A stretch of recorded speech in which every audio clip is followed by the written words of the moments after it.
आजकल देश की दो पार्टियां जिनके अपने दामन पर भ्रष्टाचार के, चोरी के, घोटालों के अनेकों आरोप हैं,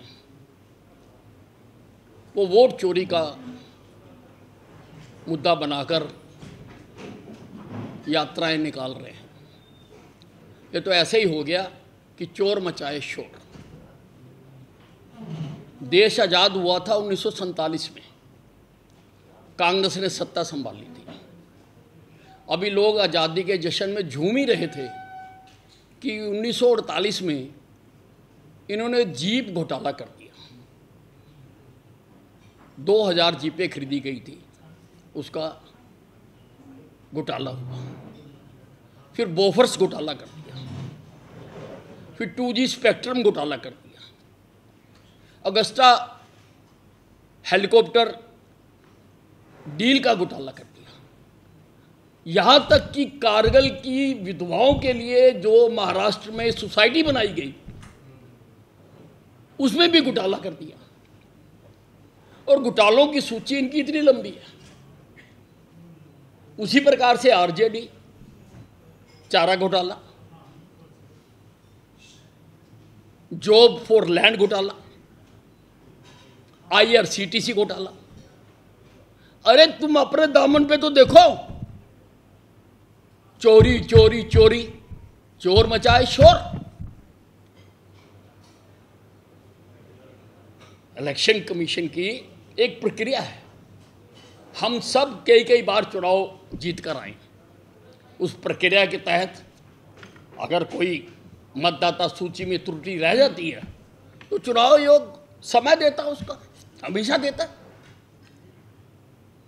और अब जब मामला सुप्रीम कोर्ट में है, सुप्रीम कोर्ट ने उसकी कॉग्निजेंस ले ली है, केवल लोगों को गुमराह करने के लिए, सवेरे उठकर सारों को गाली देने के लिए।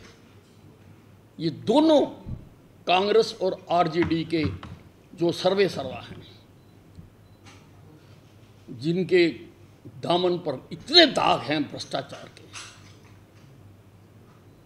कि हिंदुस्तान की डेमोक्रेसी भी उनके सामने शर्माती है। उनको ये चीज़ बहुत महंगी पड़ेगी।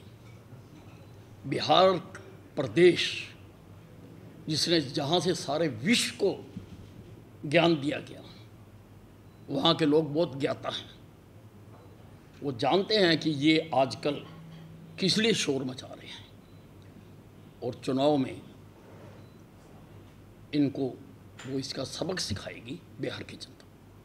सब 4 दिन विधानसभा का सेशन चला है, अंदर भी बाहर भी विपक्ष लगातार लॉ एंड ऑर्डर की सिचुएशन को लेकर आपकी सरकार पे सवाल उठा रहा है। लेकिन मैं समझता हूँ कि विधानसभा में पूरी चर्चा होने के बाद मुख्यमंत्री जी ने उसका आंकड़ों सहित जवाब दे दिया, और विपक्ष उसको सहन नहीं कर सका और वो मैदान छोड़कर भाग गए। अगर उनके पास कुछ था तो वहाँ वो जवाब देते, लेकिन उनके पास कुछ था नहीं कहने के लिए। और सब चीज़ों का, हर चीज़ का, कब कब कौन सा क्राइम हुआ, कब कब किस राज्य में कितने आंकड़े थे, कितने रेप थे, कितने मर्डर थे, उन सारों का तुलनात्मक कल सारा सदन में बताया गया है। और विपक्ष का काम है अपनी आवाज़ को उठाना, लेकिन सरकार ने आंकड़ों सहित उनको जवाब दिया। पंजाब आम आदमी पार्टी के नेता और दिल्ली आम आदमी पार्टी के नेता लगातार सवाल उठा रहे हैं। सौरभ भारद्वाज उनके नेता, उन पर ईडी की रेड हुई है और वो कह रहे हैं कि भाजपा ये सब बदले की भावना से करवा रही है। देखिए, ये जो पार्टियां हैं, चाहे आप पार्टी है, चाहे कांग्रेस पार्टी है, इनका एजेंडा है। इन्होंने बैठ के तय कर रखा है कि देश की जितनी भी प्रजातांत्रिक संस्थाएं हैं, जो ऑटोनोमस संस्थाएं हैं, उनको डैमेज करना। फिर चाहे वो CBI हो, चाहे ED हो, चाहे चुनाव आयोग हो, या कोई और जो भी ऐसी प्रजातंत्र को बनाए रखने के लिए जो संस्थाएं हैं, क्योंकि इन्होंने हमेशा तानाशाही की है। इनको ऐसी स्वतंत्र जो संस्थाएं हैं वो इनको पसंद नहीं आती। ये तानाशाही प्रवृत्ति वाली पार्टियां हैं और ये तो चाहती हैं कि देश में तानाशाही होनी चाहिए और कोई इंडिपेंडेंट संस्था किसी चीज़ में हस्तक्षेप ना करे। कई राज्यों में ओलावृष्टि भारी बाढ़ है और पहाड़ दरक रहे हैं, उसमें कल आपने विधानसभा में इशू उठाया भी, तो भारी नुकसान हो रहा है, क्या आप इसको कहें? नहीं, देखिए सारे सरकारों ने इसके लिए पूरी तरह से सचेत हैं और विधानसभा में भी जो नुकसान हुआ है उसके बारे में बताया गया और सरकार पूरी तरह से उसके लिए उनको मदद पहुंचाने के लिए पूरी तरह से सरकार तैयार है। और जो कल या परसों भी हादसे हुए तो प्रधानमंत्री जी ने भी उनके ऊपर जो कल वैष्णो देवी में जो दुर्घटना हुई है पहाड़ खिसकने से, जो 23 से ज़्यादा लोग इसमें अपनी जान गंवाई है, प्रधानमंत्री जी ने भी कल उसके लिए शोक व्यक्त किया है।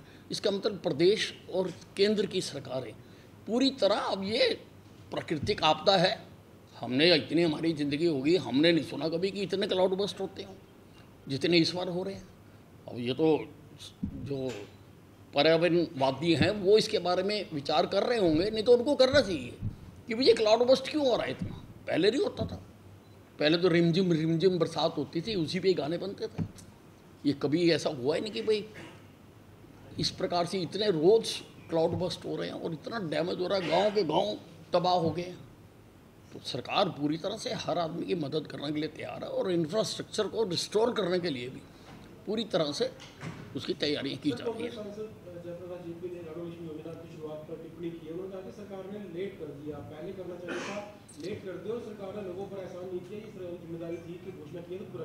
तुम भी तो 50 साल राज करके चले गए, तब जरूरत नहीं थी इस योजना की। तुमने क्या किया? हमने तो किए तो है ना।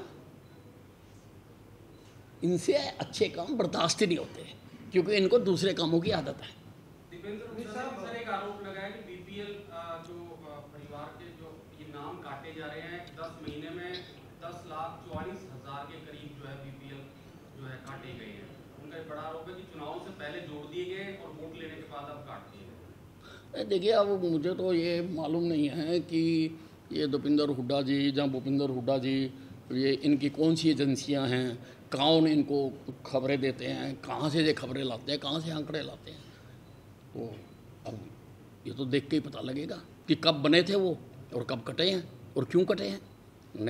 लोगों के कब बने थे, कब कटे थे, और जब तक इंडिविजुअल केसेस ना देख लें उसके ऊपर टिप्पणी करना ठीक नहीं है।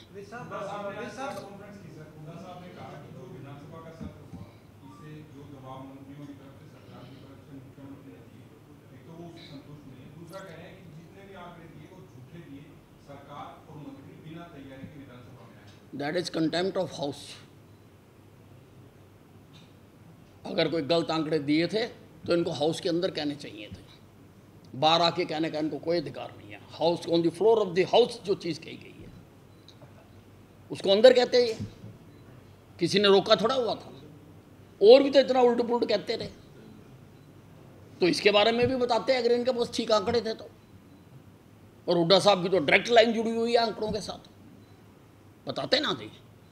बाहर आके कहना कि ये हुआ, अरे सबको मौका दिया, प्रजातंत्र है, पक्ष विपक्ष है, सबने अपनी अपनी बात कही है, दूसरों ने उत्तर दिया। अगर कोई चीज़ गलत कह रहे थे तुम खड़े होके कहते, तुम तो भाग जाते हो, मैदान छोड़ के भाग जाते हो, भगोड़े हो तुम तो।